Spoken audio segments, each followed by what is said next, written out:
pom bensin Pertamina, sehingga pemasukan negara melalui penjualan di SPBU pasti berkurang kan. Jadi kita ada di dalam satu keadaan untuk mulai membaca apakah ini yang kita sebut sebagai awal dari krisis ekonomi, yang mungkin juga akan dibaca lebih bagus di dalam figur-figur, maksudnya angka-angka potensi krisis fiskal dan krisis moneter. Jadi sebetulnya kita hanya bisa menduga dengan kuat bahwa Presiden Prabowo memanggil mereka yang punya modal untuk mungkin bicara tentang semacam strategi penyelamatan ekonomi Indonesia. Pertemuan-pertemuan semacam ini kok mengingatkan kita pada hari-hari terakhir pemerintahnya Pak Harto ya, Bung Rocky.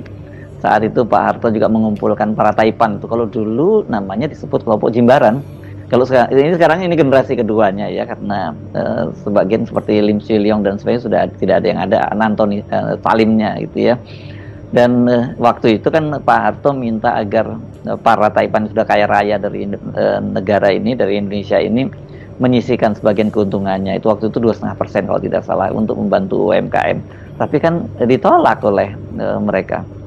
Kita mungkin selalu bisa melihat sejarah ekonomi politik Indonesia di dalam perspektif yang mirip dengan hari ini, yaitu di tahun-tahun akhir, mungkin pertengahan atau menjelang 96, 97, Presiden Soeharto pernah mengumpulkan mereka yang dulu disebut kelompok Jimbaran, yang isinya adalah pengusaha-pengusaha yang berkumpul di dalam dulu ada namanya Prasetya Mulia, Institut Prasetya Mulia itu. Jadi kira-kira mungkin ada 20 konglomerat besar pada waktu itu dikumpulkan oleh Presiden Soeharto untuk meminta semacam atau menuntut sebetulnya kontribusi mereka di dalam ekonomi Indonesia itu.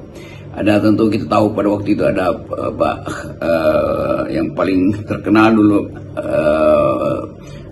Lim Swee Lyong, lalu ada Prayogo Pangestu, dan macam-macam di situ tuh pengusaha-pengusaha yang sampai sekarang tentu bisnis emporium mereka itu masih sangat kuat, bahkan punya efek untuk menimbulkan instabilitas kalau terjadi kemacetan bisnis pada waktu itu, karena ekspansi bisnis dari yang kita sebut dulu konglomerat sebelum reformasi itu betul-betul menguasai hampir semua sektor ekonomi, dan bahkan ada koneksi dengan yang disebut Chinese overseas di dalam pertemuan-pertemuan di Hong Kong, Singapura. Jadi kita tahu bahwa ada kelompok pada waktu itu yang disebut kelompok Jimbaran atau kelompok Prasetya Mulia ini yang betul-betul mengerti dengan artinya punya kekuatan ekonomi dengan impact politik. Kan itu intinya kan. Dan kita masih ingat bagaimana tulisan-tulisan siapa ini peneliti Indonesia, Richard Robinson, tentang The Rise of Capital, lalu tulisan-tulisan yang lebih taktis